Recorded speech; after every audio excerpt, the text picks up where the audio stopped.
na't ako'y iyong sabayan. Hindi ka ba naiinitan? May alam akong lugar, tara na ating puntahan.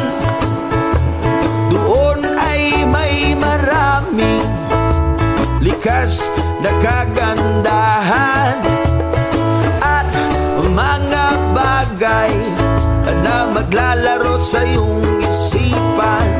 Halika na, sabay tayo at kung sinong may gusto. Dahil sa tubig alat, likas na yaman to. Dahil ang sarap maligo sa tubig alat, ang sarap maligo